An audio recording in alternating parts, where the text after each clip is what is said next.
وہی کوئی بھی پولیٹیکل پارٹی کر سکتے ہیں. اور ہم ابتدا کرتے ہیں کہ اگر میں الیکشن میں نے کنٹیسٹ کیا ہے, وہ پولیٹیکل پارٹی جو پارلیمان میں موجود ہے اور میں ان کو نہیں لائک مائنڈڈ ہوں ان کا, اور میں اور پارٹی کو جوائن کرتا ہوں, ہوتا یہ کہ الیکشن کمیشن اب اس کے بعد اسٹرینتھ دکھائے گا کہ 266 سیٹوں میں سے کتنے پولیٹیکل پارٹی نے سیٹیں لی ہیں. اس لیے جب وہ اسٹرینتھ نکلے گا تو وہ سنی اتحاد کونسل کی بھی اسٹرینتھ نکلے گا, اور اس کے مطابق سنی اتحاد کونسل کو اس کے مطابق سیٹ جانی چاہیے.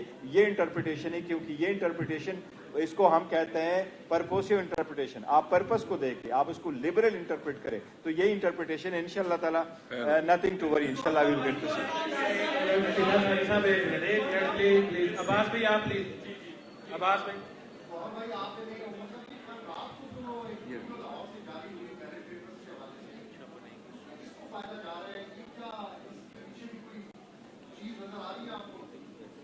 آپ مجھ سے کوشچن کریں. جی دیکھیں, ہم یہ کہہ رہے ہیں کہ جتنی بھی دھاندلی ہوئی ہے وہ سب دنیا نے دیکھی ہے. بعد میں جو لسٹیں چینج ہوئی ہے اور جو فارم 45 کے مطابق رزلٹ نہیں آیا, اس کے متعلق ریلیٹڈ کوئی بھی ایویڈنس آ جاتا ہے, وہ جہاں سے بھی آ جائے اور جو بھی اس میں انوالو ہو, اس کے تہ تک جانا چاہیے. دیکھو یہ پبلک مینڈیٹ کا ایشو ہے, اور کسی بھی صورت کسی بھی الیکشن میں کسی بھی قسم کی دھاندلی اور ریگنگ کسی صورت نہیں ہونے چاہیے. تو ہم انکوائری کا پہلے مطالبہ کر چکے ہیں, بالکل یہ بھی اس کو ایڈ کریں, جہاں سے بھی ہوا جو لوگ انوالو ہے وہ سامنے آنے چاہیے. علی فرقان بھائی آپ, علی فرقان ایک منٹ, علی فرقان بھائی.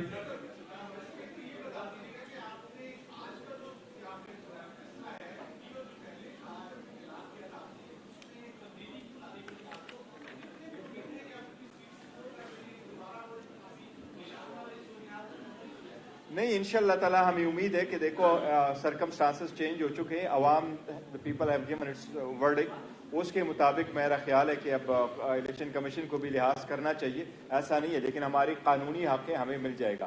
دوسری بات ہے, ہم نے کسی فیصلے میں چینجز نہیں کی. ہماری پہلے سی بات چل رہی تھی, اور علامہ صاحب کے ہم بڑے مشکور ہیں, ان کی تشریف آوری سے ہمیں بڑا آنر ملا ہے, ان کی آنے سے اور ان کی ٹیم کے آنے سے. اور ہماری جس طرح انہوں نے کہا ہے, فرمایا ہے, ہم ابھی بھی گلگت بلتستان میں بھی ہیں, ہم ان کے پاس سیٹ ہے, ہم نے ان کو سپورٹ بھی کیا ہے, اور انشاءاللہ تعالی ہمارا سپورٹ وقت ہوگا. یہ ہم سب نے مل کر کے, اس لیے تو اکٹھے سارے بیٹھے ہیں, تو ہم نے کوئی فیصلہ چینج نہیں کیا, سارے انڈر کنسیڈریشن ہے, تو اس لیے یہ فیصلہ کیا گیا ہے.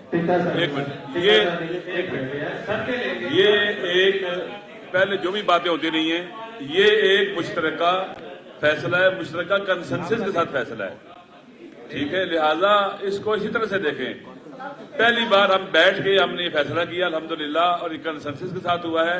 اس میں کسی قسم کا کوئی مسئلہ, نہ کسی کا پریشر ہے, نہ کسی کا دباؤ ہے, یہ ہمارا مسئلہ ہے.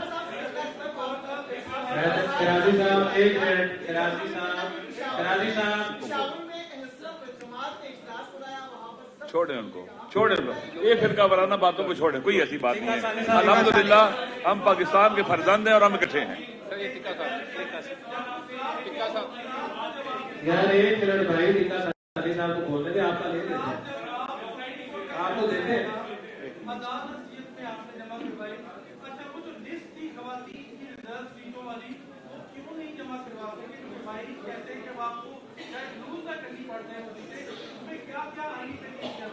دیکھیے کوئی ہمارے اس میں آئینی نقص نہیں تھا. ہم نے لسٹ جمع کروائی تھی.